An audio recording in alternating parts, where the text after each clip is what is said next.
I'm here with Polo Ascencio, first ever Spanish language play-by-play for the St. Louis Cardinals, philanthropist, advocate for wonderfulness and great people. Hey Polo, how you doing? Fantastic. Hey man, did you enjoy your year 2024? 2024 was a year that I enjoyed. And not so much because it was 2024, but because I learned a lot on 2023. So by me learning a lot in 2023 made me enjoy 2024 a lot more, made a lot less mistakes because again, I learned from the mistakes of 2023. And when you learn from those mistakes, you can grow. That's interesting. You said mistakes. What? Like tripping, buying the wrong shoes. What are some mistakes that you made in Trusting people, trusting some people, and we've done that. We've done that before. Believing in things that you hear, that you see, but then you realize that what you see is not there. What you hear is not there. By listening to myself in 2024, I made that year a lot more enjoyable, a lot more me, happy, smiling, and the thing is, people notice that. Yeah. People notice that Polo was a little different in 2024. And that's the reason why. Yeah, you was talking to me about that earlier. You was when you said you exude a certain sense of level of confidence when you're in a room or whatnot. That confidence comes from learning from those mistakes, I'm assuming. Yeah. Yeah. Okay. I talk to a few people, and I always tell them, don't be afraid to fail. And in fact, if you do, you got to fail big. So, do you believe that trusting those individuals? Do you really want to look at it as a mistake, or was it a learning opportunity? Learning. It was a learning opportunity. And the way I see it as a mistake is me being trustful. And by trusting, I became vulnerable. And I don't like that. When you being in vulnerability, that just don't go hand in hand sometimes. No, you don't.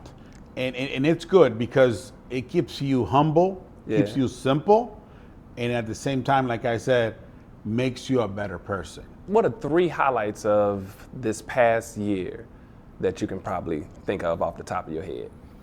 Highlight number 1, staying alive. Okay. Staying alive, it's something that not everybody can achieve. And I'm not talking about life and death. Okay. I'm talking about enjoying and not. Being present. Yes. Okay. At times we are alive, but we are not living. Just going about the mundane things of 9 to 5. Floating like a log. And I'm no cockroach. I'm no log. I feel you on that. I tend to think that I'm more the sea that will make those logs move like one Bruce way Lee say, move, be like water. Be like water. Yeah. What's number 2? Number 2, professional life. My professional life continues to grow. The growth that I experienced from 23 to 24 was great. My job as an MLB broadcaster in Spanish keeps growing. Yeah. But with that, I also did other things, not only with baseball, but I got involved with boxing. I did something that I wanted to do all of my life, which is get in the ring and be a translator, help somebody express their feelings after a fight, after a win, or after a defeat. And it's really, it's humbling to try and tell the world what somebody else is feeling while that person is right next to you. Because one thing is to say what you think or what you hear, what you feel, somebody feels, and it's not in the room, but something completely different when that person is right next to you. There's a camera in front of you and there's millions of people watching. And you need to make sure that number 1, that you represent the fighter or the person, because at that moment it's not a fighter, he is a person expressing what he's feeling. You need to make sure that you represent them the right way. Number 2, you need to make sure that you represent yourself the right way. And number 3, there's people watching, right? and there's a kid watching. There's a little Polo watching, Yeah. saying, I want to do what that guy does. I like how you said the whole ring thing, because you had me going for a second. I'm thinking you was talking about putting them gloves on and throwing hands. I was about to say, wait a minute. You know, we throw hands every day without even moving our hands. The way I think I throw hands is with my words, with my actions. Okay. And I see people around me not mimicking, not following, but listening to what I do, not looking at what I do or listening at what I say, listening to what I do, and then they do it. And to me, that's a big old W. That's inspiring. That's a victory, because I know that what I say carries, what I do carries. And when I see other people doing and even saying what I say, that's inspiring to me, because now I am more than a communicator of sports. I'm a communicator of experience, of life, and most of the time of happiness. And that's what I want. I want happiness. I want to be happy. I want to be successful, and with my success, bring happiness to others. Myself, my family, of course, and the communities, either in St. Louis, Missouri, where I do most of my work, in California, where I live, or in Mexico, Tijuana, Mexico, where I'm from. So I like that you were saying how, listening to what you do. So that also relates to when you're translating. You're not just translating what someone is saying, you're sharing that emotion. You're conveying that whole feeling. So that's what you like to be. It's an emotion. It's the business of boxing. It's emotional. So the last thing you want as a fan, as a promoter, is to have something that it's emotionless, if that's the right way to say it. You want to make sure that people know, and when the fighters look at me as I am translating, when the promoters look at me and give me the thumbs up or the let's go, that was great, that fuels me. That fuels me and gives me wings to keep on going. And it's good. It's good, man. It's a polo with wings. It's a dangerous polo. Disturbing to see you flying in my head, but I get what you said. I get what you said. But come on, hit me with number 3, the third highlight of the year. Third highlight of the year.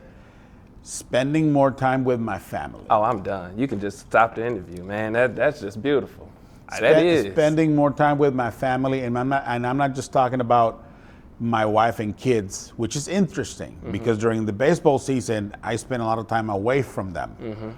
But whenever I was at home, whenever I am at home, I make sure that they know I'm home. I make sure that when they come home from work, there's food at the table for them that I made. I like to say that I am a really good broadcaster, and I also like to say that I am a really good cook. Which one are you better at? I enjoy both.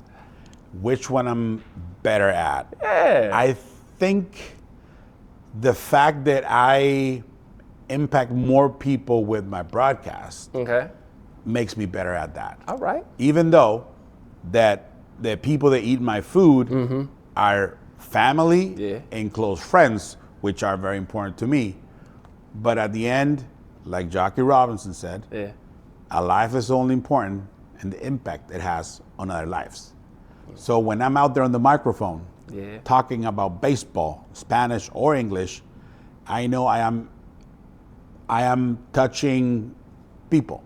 And not only the fans of the team that I work for, but other fans that listen or hear it and they feel it. So I think I'm a better broadcaster just because of that. But the cooking, I get it from my mom. She's a great cook. I spent a lot of time with my mom this year also. She will visit me. That's lovely. Yeah, no, she will spend times with me during the baseball season. She will come visit me. She'll stay with me in my apartment. She spent a lot of time at the stadium.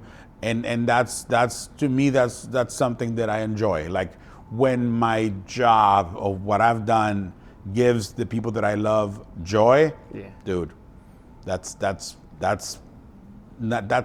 cherry on top of the cherry, man. Polo Ascencio is a family man. He is. Okay.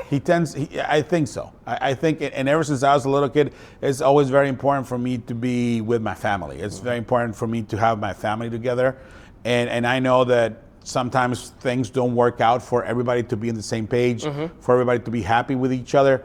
But I always say, you know what, as long as we are in the same room, we might not be together, but we're in the same room, my mom is happy with everybody, that makes me happy. So if mama happy. Yeah. Yeah, I understand. Like wife happy, mom happy, everything's good. It is what it is. Yeah. Would you have anything else to say to the folks that's probably watching this right now? Something that I like to tell people all the time, people that know my story, how I got to where I'm at right now. Like, don't let where you come from stop you from getting to where you can be, where you want to get. Born and raised in Tijuana, Mexico, in a little house with 4 sisters. My brother came later. My mom and dad, playing in the dirt, playing baseball with rocks and sticks, to now being able to be the rock, be the stick, be the voice of the St. Louis Cardinals. It takes a long time. But like I always say, if I could do it with minimum education, anybody can do it. So I'm going to challenge you. I'm going to challenge you. You're looking at me right now. I'm looking at you right now. I'm going to challenge you. Get there. It might take you a long time, but you get there. There's a song in Spanish. It's called El Rey from Vicente Fernández. It says something like, no hay que llegar primero, pero hay que saber llegar. You don't need to get there first as long as you know how to get there.